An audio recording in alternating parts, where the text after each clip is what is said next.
I go as Squadron Leader Judah, but actually I got my rank, but I didn't wear it. Because if I wore the rank, I would have to stay for 2 years more. And if I had to stay in the Air Force for 2 years more, I'd have to part from my wife, which I didn't want to do.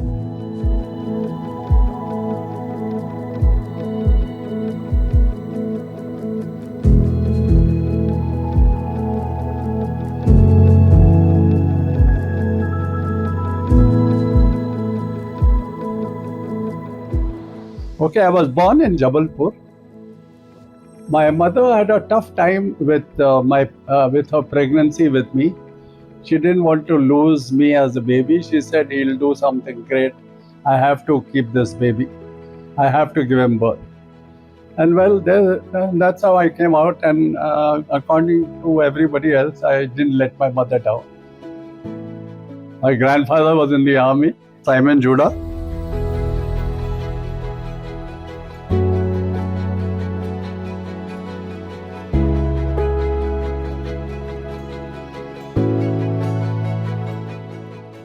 And the compound is known as Simon Judah. The synagogue is known as Simon Judah.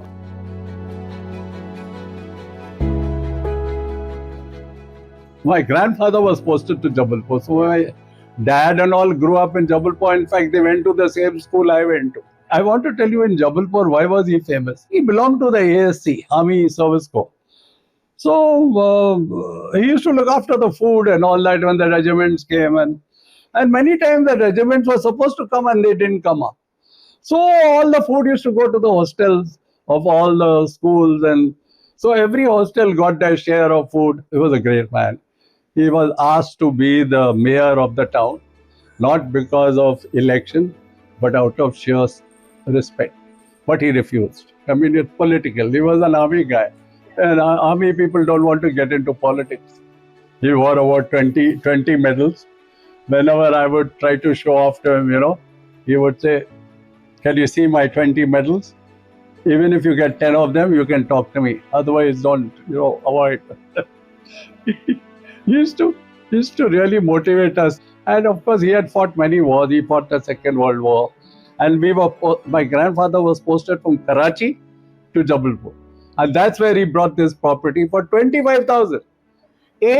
3.84 acres. We had two huge houses, almost 16 and 14 bedrooms each. Lots of mango trees, lots of guava trees, lots of jackfruit trees. My God, I mean, we didn't have to go out. The kites used to come into the compound. We used to fly our kites on the compound. We used to play cricket. So the whole lot of us, as a joint family, we stayed there. I remember, in the dining hall, we had a huge dining table which could accommodate only 45. But we were nearly 90 people. So 45 people ate for the first round, and the children had to serve the old people. And then, mothers and aunts looked after us, and we were the last to eat. We had made our own synagogue. It's a prayer hall. We had 3 rooms all in line. So anybody who was posted to Madhya Pradesh came to Jabalpur for the festivals, for the holidays. Rosh Hashanah and the Yom Kippur and the Simchat Torah. And then we cooked meals and we all ate. We danced. We had sports games, and that's how we used to end. And even for the Tashlik, we went to a lake, any good place. We flew kites. We fought kites with each other. So we were a large family, and we were nearly 150 plus people in Jabalpur in those days. And the best part of it, I was like the shamash. You know what the shamash is? Shamash is the guy who looks after the synagogue. George was the guy who used to clean all the furniture, hire the furniture, arrange the furniture for the Jews to enjoy their Rosh Hashanah, the Happy New Year. Then one day in my temper, I told Dad, I'm not going to do this shamash's job anymore. My dad made me sit down and told me 2 lines which have stuck in my brain. He said, George, remember one thing. Whatever you're doing for this prayer hall, you will do much better in your life than you really deserve to. Because God is going to look after you. And let's look at my life. Now when I tell you the stories, you'll also agree that because you were the shamash and you were serving the synagogue and you were cleaning everything and keeping things in place for the prayers, God really blessed me. I feel blessed. I remember the first time when the Torah came to Jabalpur, my eldest brother Reuben, he brought two sefers from Magen Hasidim. You won't believe when we got off from the train, the mail, the train was called the mail. When we got off, and everybody put on the cap and started singing one of the songs. And you won't believe, non-Jews, Catholics, Muslims, Hindus, all got behind the Torah, got behind the Sefer, and walked us right up to our Tonga. And then my dad sat in the Tonga, he held the Sefer Torah, but all of them waited till the Tonga went. First time I felt that, we Jews are not separate from these people. They love us. I was convinced they love us. I will never ask somebody if he rings my bell, are you a Muslim? Then don't come inside. I never felt that. I had good Muslim friends, good Hindu friends. I mixed with everybody. I played football. I enjoyed my schooling life. Oh, my dad was so strict. Yeah. We couldn't read Hebrew, but he would make us learn it by heart. I'll give you one example. There was a rabbi who came by train from Bombay. My dad got up, he was reading his book, he got up and he saw this rabbi. So he went and received him. So my dad said, yes, we are having the festivals now, so why don't you stay with us? I don't have a 5-star hotel room, but I have a 3-star, you can have a look at it. But he wanted to stay for 3 days. He stayed for 17 days. He enjoyed it so much. He said the prayers every day. He rang up his wife and he told him, he said, my dear, if I had to choose whether I have to go to Jerusalem or come to Jabalpur in Madhya Pradesh, it's a jungle area. There are hardly any Jews, but I would come to Jabalpur. You know what? There are more than 40 young boys who don't know Hebrew at all but know all the prayers by heart. What dedication. He says, when I say the prayers, I get a reply of 40 people. He says, I'm awake 1 hour before time. Otherwise, in New York, we have 40,000 people and we don't get 10 people to attend the service. We don't get a quorum. But here there are 40 children who are over 13 and their mothers are all there. He says, I'm going to stay here for many days. He taught us how to cut a goat, how to cut a chicken, how to kosher.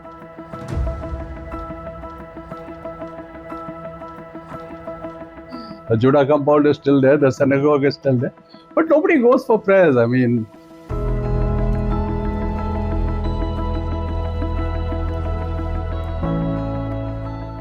think my brother-in-law, Brigadier David Abraham, he was the best boxer in the army for 47, 48, 49.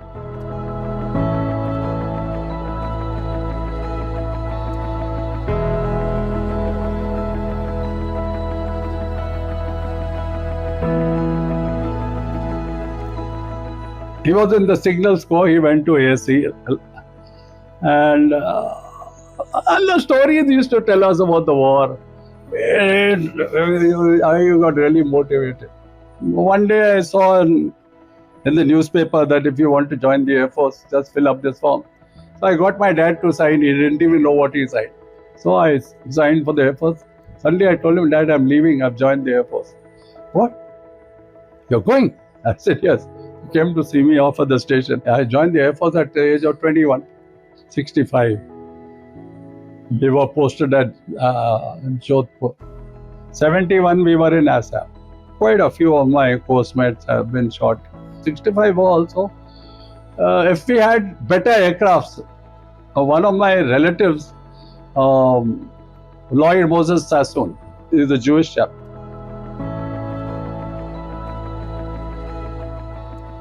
So he and Wilson in Jodhpur, we attended Wilson's funeral. But Lloyd Moses Sassoon bailed out of his aircraft and he became a POW, prisoner of war. So we were hurt. As cadets, those are the first funerals we attended. It hurt. Your first funeral hurts you more than the rest. Yeah, especially when you're in uniform. and you're burying a guy in uniform. Slowly, you understand what it is. Slowly, you understand its life. And it's part of, I think it's part of it, yeah. It's part of going through life. It's part of watching others be hurt. You start feeling, I mean, sometimes you feel, why the hell is he hurt? I wish I had got his injury. You feel that sometimes. It's a different sort of a feeling.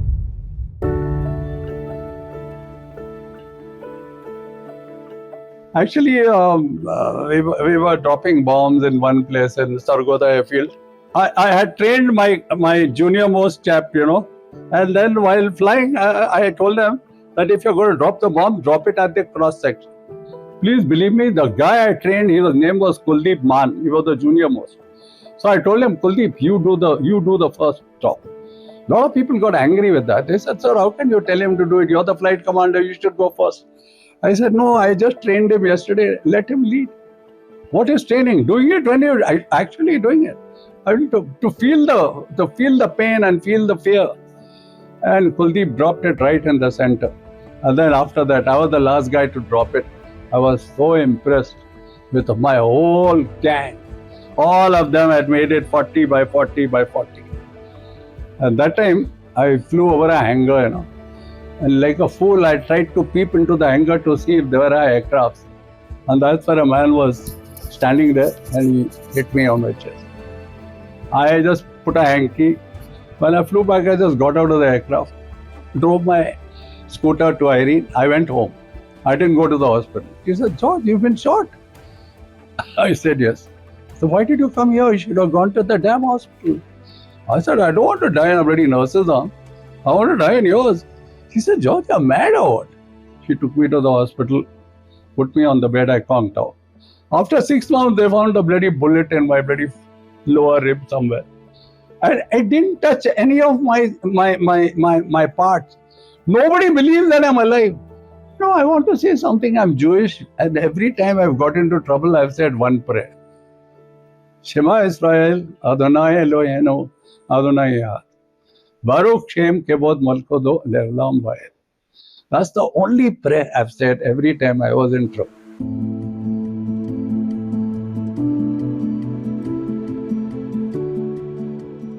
Helicopters, it's a lot of good work I've done with helicopters. So many times, like for example, I was sitting there on a Sunday and I get a call. One truck has rolled down, lots of army jawans are injured. So I said, give me 1.5 hours, I'll be there. He says, sir, we don't have a helipad. I said, why don't you make a helipad by the time I reach there in 1.5 hours? He says, sir, how can we make a helipad in 1.5 hours? I said, have you got those big tanks with the tar in it? Yes, sir, we have that. I said, roll the ground with that, I'll land on the spot. By the time I came there, he is still rolling. I told him, okay, move away, I landed. And I find 2 soldiers fighting, क्या हो गया? साहब मैं इनको बोल रहा है इनका हाथ टूटा है. हमने कहा तुम जाओ, खाना कैसे खाएगा? साहब मेरा हाथ टूटा है, कोई खिला देगा खाना, और इसका तो पैर टूटा है, साला वो कैसे चलेगा? हमने कहा दोनों जाओ जहाज में. No, now I've taken one more person. I'm not supposed to take more than 11. Now I've got 12. So then I rolled, took off, and now I couldn't climb. I descended into a whole valley, slowly, good, over the hill, I went off. By the time I could come home, the weather had packed up. In Kumbhigram, the weather had packed up. They couldn't tell me not to come. They wanted to tell me, go back. We went over Silchar and the radio beacon, we tuned on to the radio beacon. So once we were over the radio station, our pointer started pointing down. So we knew now we are on top of Silchar. Then we went down and we followed the road. And then I landed. My CO went into the aircraft. 1, 2, 3. Report to my office tomorrow morning at 8 o'clock. You won't believe I polished my shoes so much. Whole night I starched my uniform. Perfect dress. I was there before 8 o'clock, waiting for my CO to come. Tell me, why did you do such a stupid thing? Why do you have to overfill the aircraft? He says, you know what is troubling me? How did you know how much fuel to burn to get the correct weight combination? How did you calculate that without any measurements, nothing?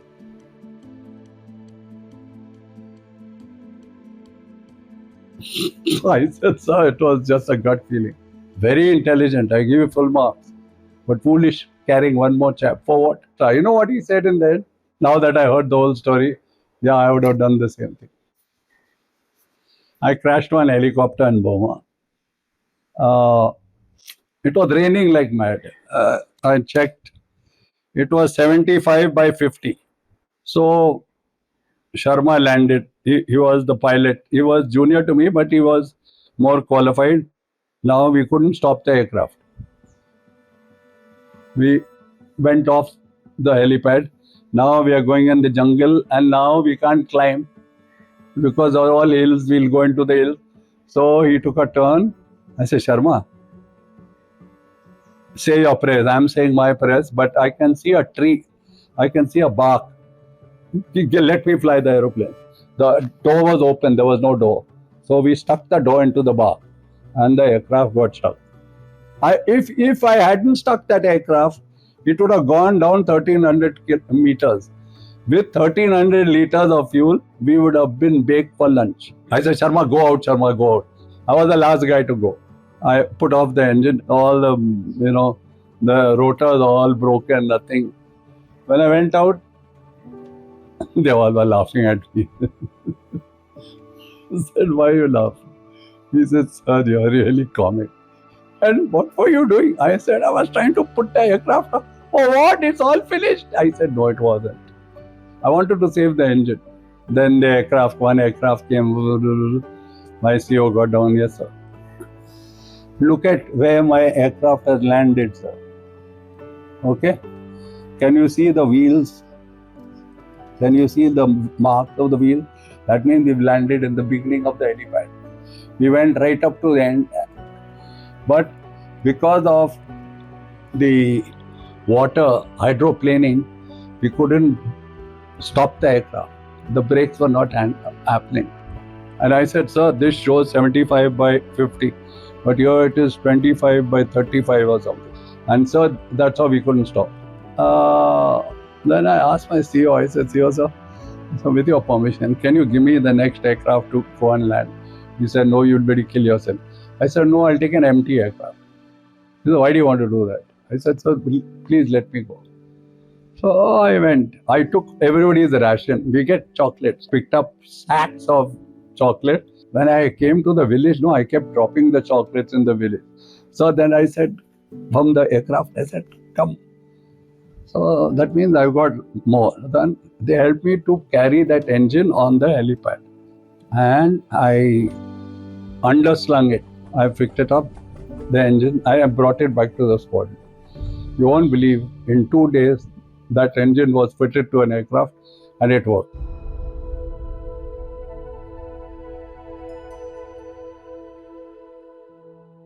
JFR Jacob, I flew him, in fact. I was his pilot.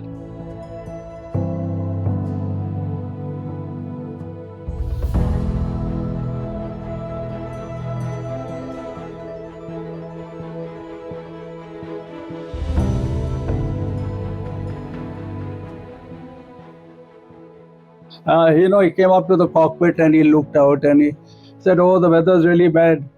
So I said, yes, sir, it's really bad. Yeah, but don't worry. He says, you've got one Jew on board. So I said, sir, don't worry. We have got two of us. We are two of us. What? Who's the other one? I said, it's me.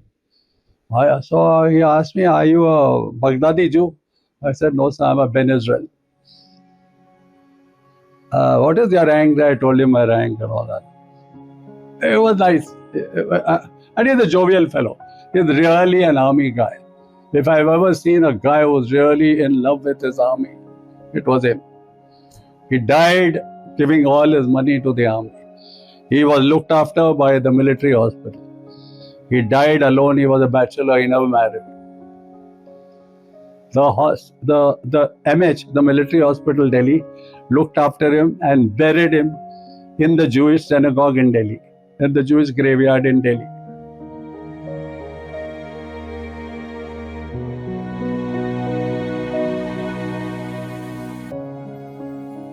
One of the things I thought that really helped me throughout my life was the fact that I was obedient. I went for dinner at the same time every day. I read books. My CEO knew that even if he wasn't there, I was always in my chair and I was reading my book. Those books have not come after I did my MBA. Those books are there from, when I was in the Air Force.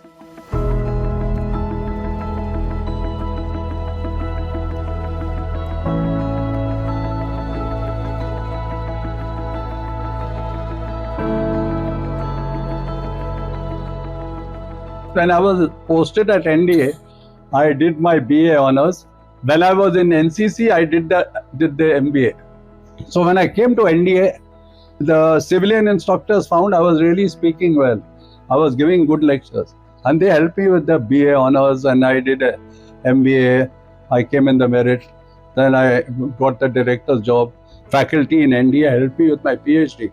They said, "You've got to do your PhD, Judah. Do it quickly." But since I was doing MBA, I did 2 PhD very fast. In NDA, I realized you've got to make people's personality. You've got to make people's lives. You've got to teach them how to use whatever they have. Can you make them more creative? Can you teach them to take risks? I taught people in my private time of 1 hour in the evening in the little room that we got in our own squadron. I used to make them sit with me and I used to give talk. Please believe me, everybody used to attend the class. Not only my squadron, others started coming and attending. Now what happened, one DG NCC, General Matthews, he came to my commandant in NDA. The commandant NDA was Admiral Awati. General went and asked Awati, he said, "Look, I'm tired, I'm looking after NCC. I've got all C class instructors. Can I have an A class instructor? Somebody who's about to be posted out from NDA." So he rang me up. He said, "Look, can you come here straight away?" I reached there. Admiral Awati said, "Look, he wants you in the NCC. Would you like to go?" I said, "Sir, I haven't understood what he's trying to say." So he said, "I'll tell him." So General Matthews spoke. He said, "Look, I have all C class. I want an A class instructor." He says, "NCC is also important. If you get a good instructor, you make good cadets. And since you're already here looking after cadets and your commandant is praising you so much, I thought I'll ask you to join NCC." Firstly, I came to know I am A class. So I was quite happy. I said, "Sir, I have a request. I don't mind if you post me in Pune." He said, "No problem. What would you like to be in Pune? Would you like to be the commanding officer NCC or would you like to be the flying instructor?" I said, "He's giving me so much choice there." I said, "Sir, I'll prefer to be the flying instructor. I've done all my studies in Pune University."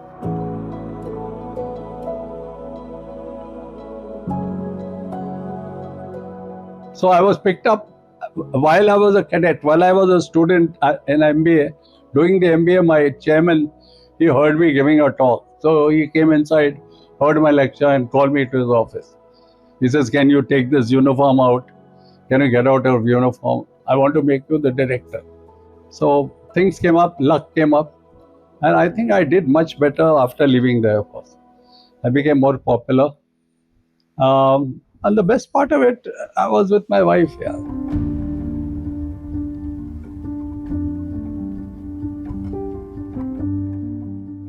Yeah, I did a lot for Poona. In fact, I was the president for 22 years or something.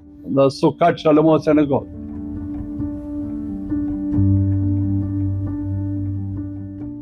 Yeah, I looked after it very well. I thought I did a great. I made the graveyard wall, but I got the money from the Rotary Club. I asked them, I said, "Listen, I want to build the wall." They said, "Hey, relax, how much you want?" That also, an Israeli fellow, he came here. One fellow who stayed in that colony, he told me, "Judah, yeah, there's a Jewish couple there with 3 kids and they are starving." So I went inside like a hero. I saw the mezuzah. I said, "Shalom." He said, "Hey, you're Jewish?" I said, "Yeah." I said, "Are you okay or do you need some money?" "Why are you asking that?" I said, "No, your neighbor told me that you're a..." I said, "I have brought 3,000 rupees, you please take it. I said, what sort of job you do? So he said, I do the mason. I am a mason. Then I thought of the graveyard. I said, I can give him a job. So I gave him the graveyard. And I said, as you do it, as you spend, I'll give you money. So he did it in about 3 lakhs, the whole wall of our graveyard.